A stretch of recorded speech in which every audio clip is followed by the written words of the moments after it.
Welcome to another episode of Go NWA, sponsored by the Mathis Outlet. I'm your host, Sydney Brooks. Today we will catch up with the owner of Beard and Lady Inn in Chester. Then we will hear about how lives are being changed by the Sebastian County Opiate Drug Task Force. And lastly, we will visit with Mr. Clyde Fenton, our philosophical farmer, to see what garden activities he is up to next.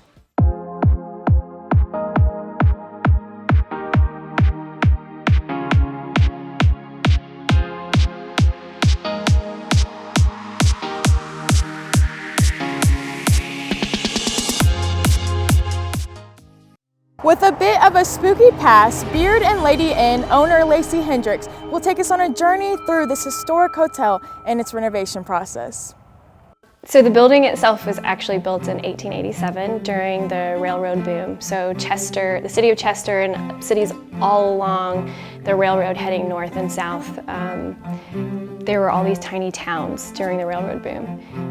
This building has actually survived 2 massive floods and 2 fires. It's the only one surviving left from the floods and the fires. It's said to be haunted by a few different spirits. One guy actually froze to death on the balcony. Apparently he had a little bit too much to drink in the saloon that was next door. It did burn. Actually, there's a char line on our brick wall and outside, so you can see where the saloon was. And I think there's also another story of 2 ladies that wave at the railroad as they're passing by. So we've stayed here a few nights. Definitely heard some creaks and some doors kind of shutting. So I actually have a history here. I grew up 2 miles north in another little railroad boom town. Nobody's ever heard of it because it's been empty since about the 1950s.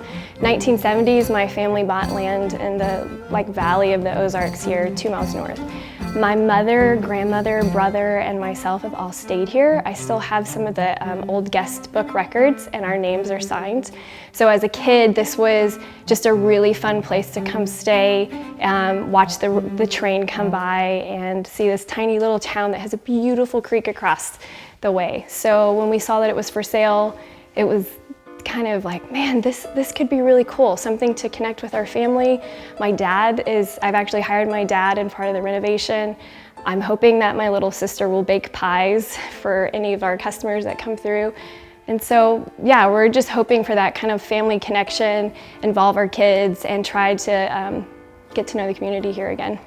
I think about 4 owners passed. In 1974, the building was listed on the National Historic Registry.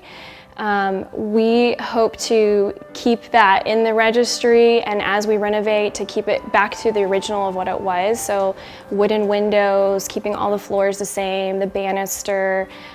We found some, like the old tin ceiling. We hope to restore that and bring that back to its former glory. Even the plumbing fixtures and bathrooms, we're hoping to go back to the early 19th century, late 1800s. So when you walk in, you feel like, oh, I've stepped back to this railroad boom days, and I'm getting to experience something that's very unique to really the history of Arkansas. So I actually started a company 5 years ago. It's a personal grooming company, so we do like hair oils, beard oils, lip balms, natural soaps, and it's all apothecary inspired, so it's all from that time period of the late 1800s. When this project came about, we thought, what a cool idea where we can kind of bring all of that Beard and Lady style and aesthetic and put it into an entire building. So people can experience not only the products, but also what it was like in the 1800s and that tonic and elixir kind of feel. So ultimately we hope to have our products, if you're staying as a guest, they would be supplied in the bathrooms, complimentary. Also in the gift shop, then you would be able to shop our products, see how they're made, maybe even take some workshops on some of the natural ingredients. The building has really 3 major parts. So upstairs there's rooms.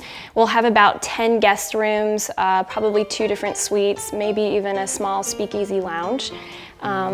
Downstairs will be a dining hall, a kitchen, and then the other side, left side, there is actually, it used to be a general store. So we hope to bring back kind of an old mercantile general store and the Beard and Lady Apothecary, as well as an event space. So we've built a stage. We hope to have some live music. Hope to be able to have, like, people could rent out the space, weddings, baby showers, really just trying to pull people in. Chester actually is right where we're at, is 6 miles north. There are 64 miles of ATV, UTV trails. So there's a lot of traffic that come through. We really hope to get to service that kind of community and be a place that somebody could pop in and buy gear for their rigs, be a place that they could stop in and get a drink. We also are right across the street from the creek. There's a lot of, in the summer, there's a lot of like good float days, even some kayaking, and all of that just makes this place a really great place to stay. The railroad's something that's really special to me because, like I said, I grew up 2 miles north, and every day the passenger train passed by and I would wave to all of the guests on the passenger train. I had never ridden it until last year when we were looking at buying this building, and we thought, we have to ride this, we have to see what it's like. So now that we've bought it, we wave to the railroad every day, to the train passing by. Our goal is that those passengers would see where we're at and also get curious about Chester, see that we're open. Would love to have some type of partnership where there could be a potential stop.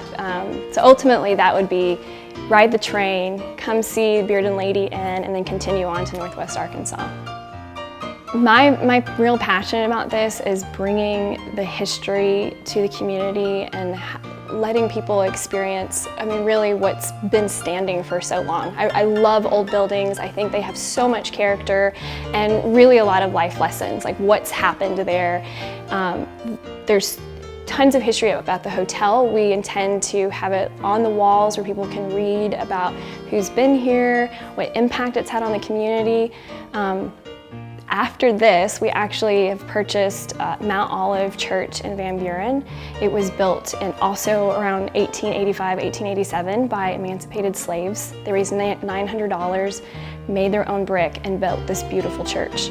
We intend to bring on all of the history with this building. It's right in front of the actual train station in downtown Van Buren. So potentially you could stay in the church, read all of the history about the community that started the church there, ride the train, and come visit us at Beard and Lady Inn. That's the goal.